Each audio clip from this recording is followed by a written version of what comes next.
Notre premier témoignage va parler de la filière automobile. Alors, on parle beaucoup des nouvelles mobilités, des mobilités durables, en laissant un peu de côté l'automobile. Et pourtant, c'est un secteur qui est en pleine transformation et qui est un puissant levier de réindustrialisation. Pour nous en parler, je suis très honorée d'accueillir ce matin Luc Châtel, président de la PFA.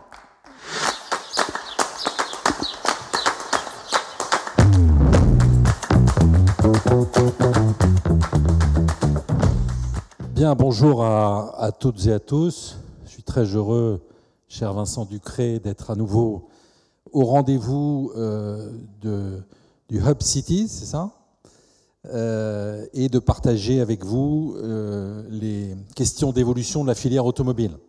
Alors, souvent, on me pose la question, est-ce que le virage vers l'électrique est une menace pour la filière automobile ou est-ce une opportunité ?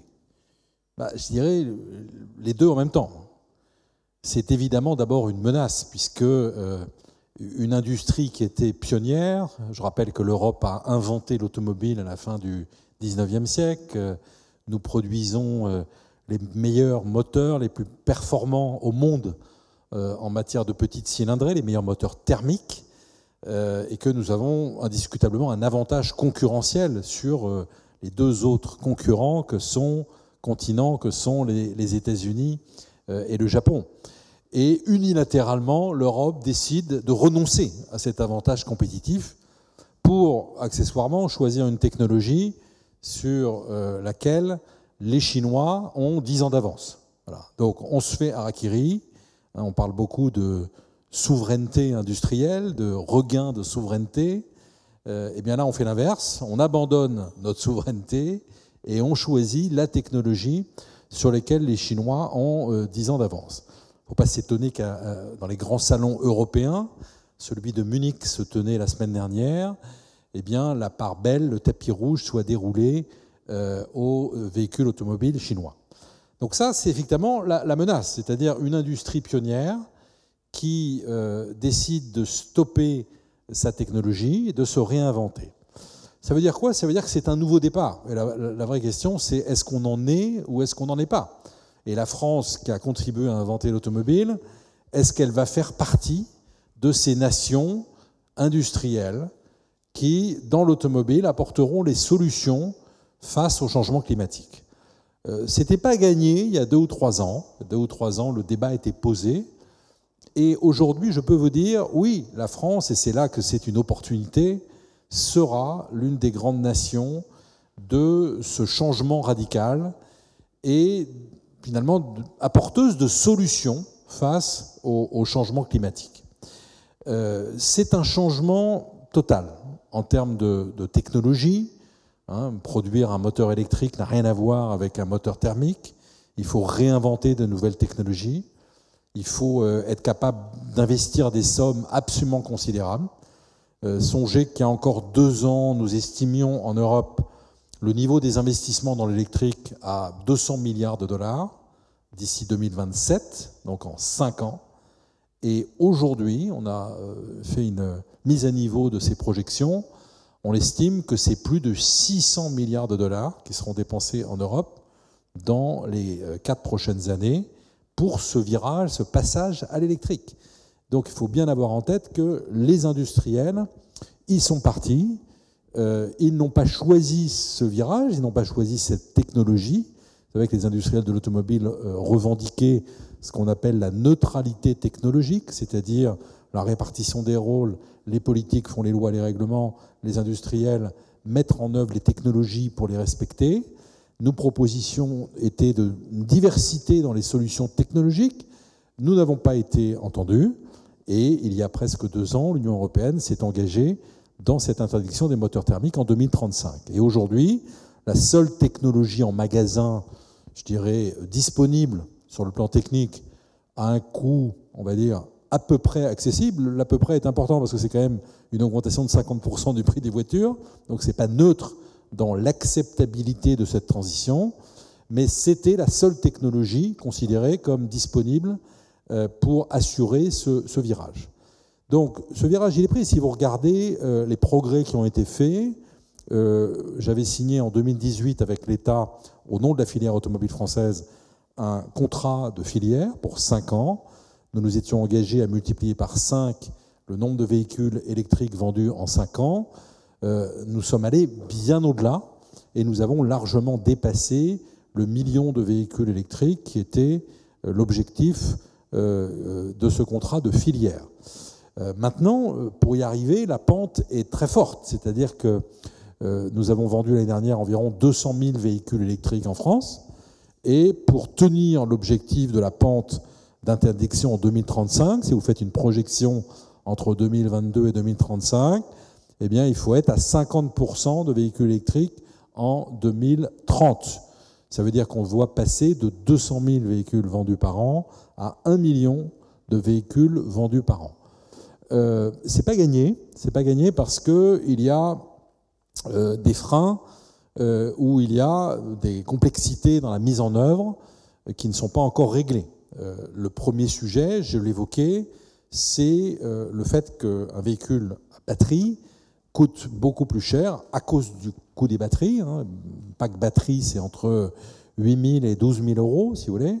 Donc, c'est un surcoût considérable pour le véhicule qui se ressent dans la concession pour le prix de vente au consommateur.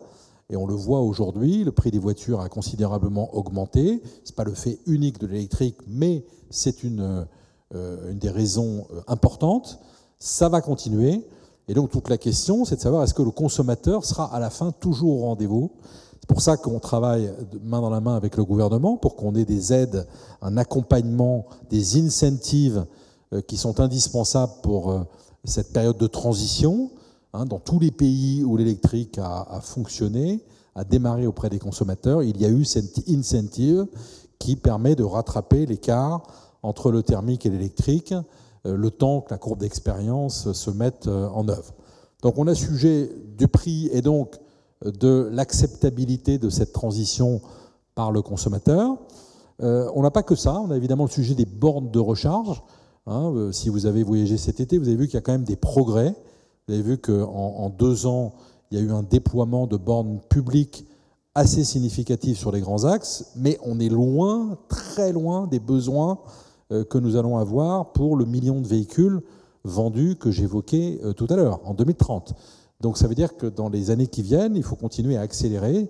Si vous regardez les courbes, il y a un écart qui s'est creusé entre les investissements des constructeurs et de toute la filière, équipementiers sous-traitants, et des parts de marché des véhicules électriques en France. Aujourd'hui, c'est 15% du marché. Si vous ajoutez l'hybride rechargeable, on est à 24%. Une voiture sur 4 vendue aujourd'hui en France est électrifiée, donc elle est soit électrique, soit hybride rechargeable. Et donc, entre l'effort qui a été mené par les industriels et qui continuent à le mettre en œuvre et le déploiement des bornes de recharge, on voit que les courbes ont tendance à s'écarter. Et donc, il y a vraiment un besoin de continuer à investir, à se développer dans les bornes de recharge. Enfin, on a besoin de ce qui est le plus important dans ce virage historique, c'est de l'énergie décarbonée à bas coût. Et ça, c'est l'énorme sujet de l'Europe aujourd'hui. C'est que pour des investisseurs et des industriels, l'Europe n'est pas compétitive aujourd'hui au niveau de son prix de l'énergie. Aujourd'hui, mes constructeurs automobiles, eh bien, ils payent moins cher leur électricité aux États-Unis ou en Chine, ce qui est ahurissant quand vous pensez au programme nucléaire français qui a été développé après la crise de 73, qui a été le fleuron du développement de l'industrie en France. Mais aujourd'hui, les modes de calcul du prix de l'énergie en Europe font que l'Europe n'est pas compétitive. Et donc, il y a un énorme chantier qui est indispensable pour la réussite de ce passage à l'électrique, qui est le coût de l'énergie et bien sûr l'abondance de l'énergie. Et pour terminer, si vous voulez, quand vous regardez à l'instant T, on peut tout à fait considérer que le passage à l'électrique, et certains le disent, est une folie, et paradoxal. Si vous voulez avoir des véhicules électriques en Pologne, alors que vous avez 80% de l'énergie en Pologne qui vient des centrales à charbon, c'est un peu curieux. Vous savez que produire un véhicule électrique, ça émet 2 fois plus de CO2 que de produire un véhicule thermique. Donc il faut qu'il roule beaucoup avec de l'électricité décarbonée pour amortir cet impact sur le CO2. Mais la vérité n'est pas celle-là, la vérité c'est le point d'arrivée. L'objectif c'est quoi? L'objectif c'est la neutralité carbone en 2050 en Europe. Et pour obtenir cette neutralité carbone en 2050, il y a un choix qui a été fait, c'est l'interdiction des thermiques en 2035, de manière à laisser le marché progressivement se remplacer, se renouveler.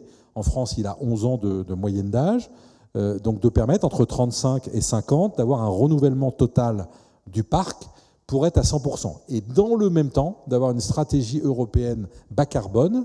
Nous avons présenté, en ce qui nous concerne, une feuille de route de décarbonation dans la filière automobile avec des leviers absolument considérables sur la production des véhicules dans nos usines, sur le recyclage, sur toute la chaîne de valeur qui doivent nous permettre d'être au rendez-vous de ce changement historique. Voilà, donc c'est un défi comme l'industrie automobile n'en a pas connu depuis sa création. Elle va avoir des conséquences majeures sur nos entreprises, mais aussi sur l'emploi. Et moi, j'aurais envie de dire à des jeunes, mais venez travailler dans l'automobile parce que c'est là que ça se passe. Si vous avez envie de changer le monde et si vous avez envie de répondre au plus grand défi de l'humanité, qui est le changement climatique, eh bien, l'industrie automobile est la première à prendre ce virage et à engager des investissements historiques pour le réaliser. Merci à tous.